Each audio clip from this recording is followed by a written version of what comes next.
Jimmy Carter, the 39th president of the United States, died yesterday at the age of 100. After a series of short hospital stays, Carter announced in February of last year he was entering hospice care to spend his remaining time at home with his family.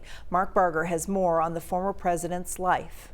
I, Jimmy Carter, do solemnly swear. Jimmy Carter personified the American dream, rising from farm life in the rural South to become the 39th president of the United States. He was born and raised in the small hamlet of Plains, Georgia. After serving in the U.S. Navy, he returned home to Plains and made a success of the family's peanut farm. He also met Rosalind Smith, the woman who became not only his wife, but his closest advisor.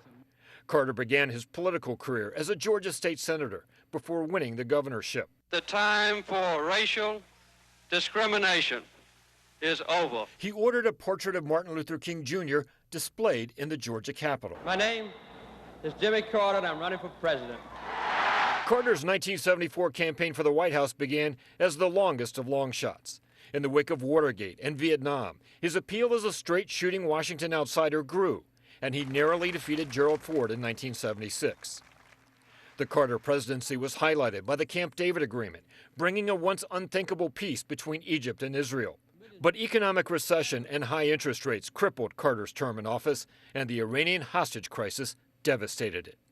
Americans grew frustrated with Carter's handling of the situation, including an aborted rescue attempt that eroded confidence in his leadership. Republicans capitalized in 1980 as Ronald Reagan's sunny optimism ended Carter's re-election bid with a resounding victory. But from that defeat, a remarkable second act.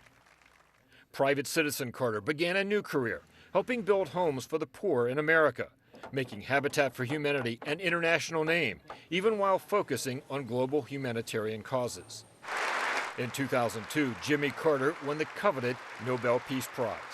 But in 2015, at the age of 90, he announced he was diagnosed with melanoma, which had spread to his brain. I was surprisingly at ease.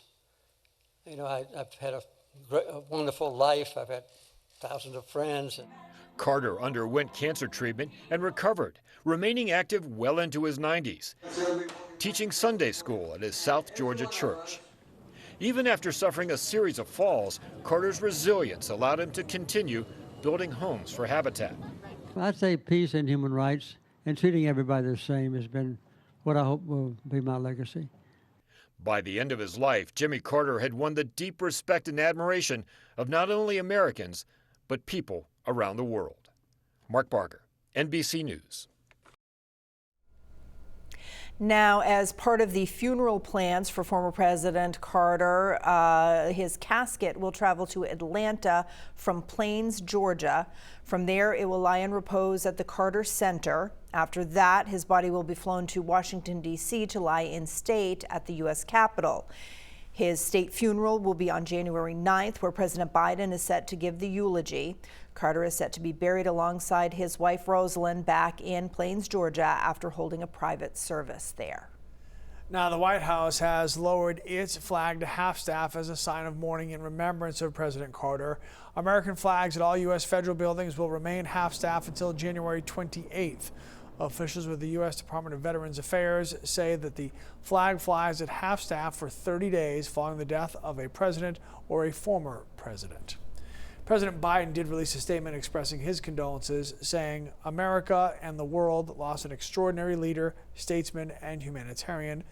Biden has said that January 9th will be both of the day of Carter's state funerals and also a day of national mourning across the United States. President Biden also posting a picture on Twitter saying, in part, over 6 decades, Jill and I had the honor of calling Jimmy Carter a dear friend, but the millions of those who have not met him personally also thought of him as a dear friend.